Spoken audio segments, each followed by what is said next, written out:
ګرانو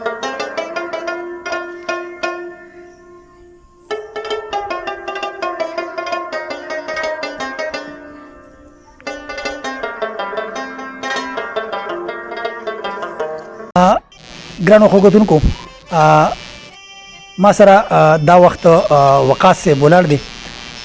تاسو به حیران یئ چې وقاص صاحب څوک دی. نو زه به تاسو باندې نن یو داسې دغه وکړم چې تاسو به حیران شئ.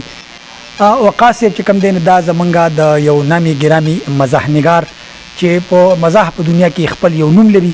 هر سړی پیژني چې څوک هم مزاح خوښوي نو هغه به خامخا پیژني. جی زه ذکر کوم د شمشاد انګار صاحب.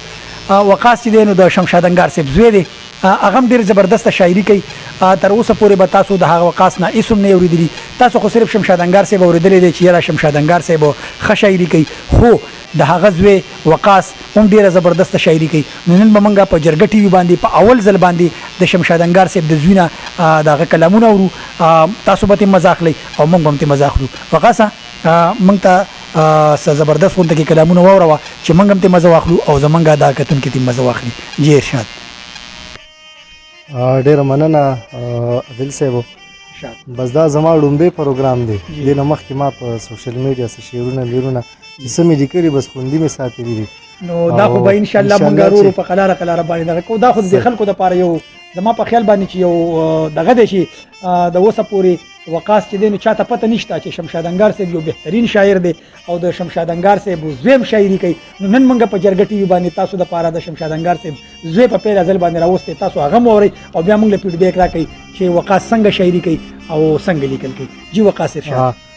دا عادل صاحب یو څو شعرونه دي چې ارمان سو خو په تمه د مرګي پرته وه. ارمان سو خو په تمه د مرګي پرته وه او زما په وړاندې یوه داسې زندګي پرته وه. ډېر ښه. ارمان سو خو په تمه د مرګي پرته وه او زما په وړاندې یوه داسې زندګي پرته وه. ما به د رور قاتل ماف کړی و خو وخت داسې و. ما به د رور قاتل ماف کړی و خو وخت داسې و. بیا پښتانه وایي په ده کې بېننګي پرته وه. ډېر ښه. او بل شعر دی چې واکداره نه شو دا د جنګ اوزار د بیرته یوسه. واکداره نه شو دا د جنګ اوزار د بیرته یوسه او مخکې تکړه و ځکه مخکې مو ځواني پرته وه.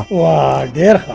ډېره مننه. او عادل صاحب یو څو نوي شعرونه دي چې هر څوک ترې نظم خو ګام په ګام راپسې کېږي. هر څوک ترې نظم خو ګام په ګام راپسې کېږي او د دغې کشمالو نه څوک مدام راپسې کېږي. هر څوک ترې نظم خو ګام په ګام راپسې کېږي او د دغې کشمالو نه څوک مدام راپسې کېږي. او ساقي ته خو یې وس که ستا خو خپله میکده ده. ساقي ته خو یې وس که ستا خو خپله میکده ده او که ما ترې نه ګوټ وکړو نو الزام راپسې کېږي. ساقي ته خو یې وس که ستا خو خپله میکده ده او که ما ترې نه ګوټ وکړو نو الزام راپسې کېږي. او لالۍ مې د دیدن په تمه ناست وي زه بېغمه. لالۍ مې د دیدن په تمه ناست وي زه بېغمه او خیرې به یو ورځ په تور ماښام راپسې کېږي. لالۍ مې د دیدن په تمه ناست وي زه بېغمه او خیرې به یو ورځ په تور ماښام راپسې کېږي. او دا نه دی دغه پاس چې ترې نن مر په غرغره دی. دا نه دی دغه پاس چې ترې نن مر په غرغره دی او لمبې د ښایست له دغه بام راپسې کېږي. ډېر زبردست. ډېره مننه. یو څو شعرونه نور دي چې بلها بلها غمونو څه په جنګ ښه دی چې مړ شي. بلها بلها غمونو څه په جنګ ښه دی چې مړ شي او دا زړه مې په سینه کې داسې تنګ ښه دی چې مړ شي. بلها بلها غمونو څه په جنګ ښه دی چې مړ شي دا زړه مې په سینه کې داسې تنګ ښه دی چې مړ شي. او چې نه یو کېږي داسې ځای په ځای خو به قتلېږي. چې نه یو کېږي داسې ځای په ځای خو به قتلېږي او پښتون په خپلو وینو کې په رنګ ښه دی چې مړ شي.